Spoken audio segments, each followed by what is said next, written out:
ذلك بأنهم قالوا لن تمسنا النار إلى أياما معدودات وغرهم في دينهم ما كانوا يفترون۔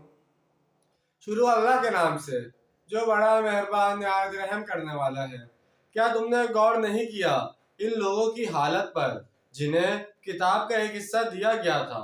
اب انہیں بلایا جاتا ہے اللہ کی کتاب کی طرف کہ وہ ان کے مابین فیصلہ کرے، پھر ان میں سے ایک گروہ پیٹ پھیر لیتا ہے آراز کرتے ہوئے۔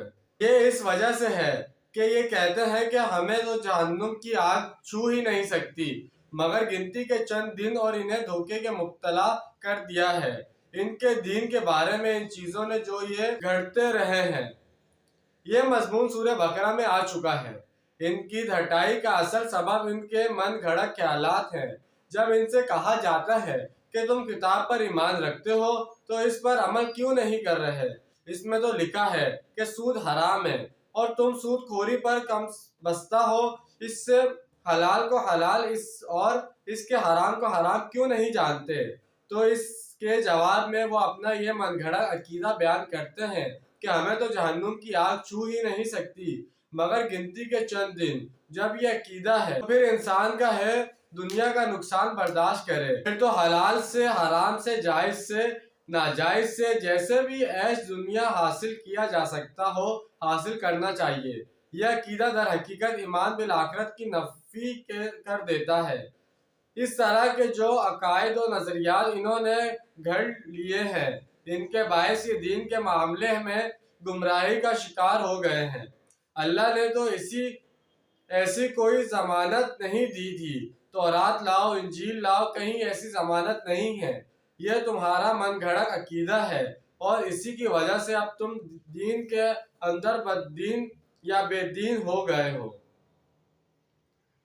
تو جیسے کہ آج ہم نے 2 آیتوں کا ترجمہ اور تفصیل بیان کی ہے، اس کے اندر سب سے پہلی بات یہی آئی ہے کہ یہ وہ لوگ جو قرآن پاک کو نہیں مانتے، ان کا اپنا کوئی عقیدہ بنا کے بیٹھے ہوئے ہیں کہ آگ ہمیں چھوئے گی نہیں کچھ چند دنوں تک۔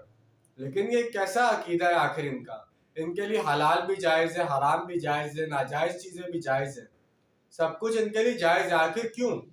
کیونکہ انہوں نے دیکھا کہ دنیا میں تو ہم لوگ سب کچھ کر سکتے ہیں، ہمیں کوئی پکڑ ہی نہیں ہے۔ حالانکہ دنیا میں بھی انسان کی پکڑ ہو جاتی ہے۔ وہ پکڑ کیسے ہوتی ہے؟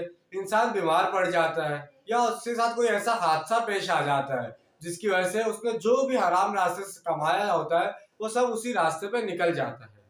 وہ پھر بھی یہ نہیں سوچتا کہ یار یہ میں نے حرام کمایا تھا اس لیے میرا چلا گیا، وہ افسوس تو کرنے بیٹھ جاتا ہے۔ یا اگر وہ جب بھی یہ بات سوچ لے کہ یہ میں نے حرام راستے سے کمایا تھا اور اسی راستے پہ نکل گیا ہے، تو اللہ سے توبہ کرے، استغفار کرے اور واپس نئی سرے سے اپنی زندگی گزارے، حلال راستے اپنائے۔ جب انسان سچے دل سے اپنے اللہ سے توبہ کر لیتا ہے تو اللہ تعالیٰ بھی اس کی توبہ قبول کر لیتا ہے، پھر اس کو سیدھے راستے پر چلنے کی توفیق بھی حاصل ہو جاتی ہے۔ پھر اللہ تعالیٰ اس کے تمام گناہوں کو معاف کر دیتا ہے اور اس کی نیکیوں میں اضافہ کر دیتا ہے۔ تو انشاءاللہ آج کی ویڈیو آپ کو پسند آئی ہوگی۔ ملتے ہیں اگلی ویڈیو میں۔ اپنا ڈھیر سارا خیال رکھیے گا اور اپنوں سے زیادہ دوسروں کا خیال رکھیے گا۔ جب تک کے لیے اللہ حافظ، فی امان اللہ۔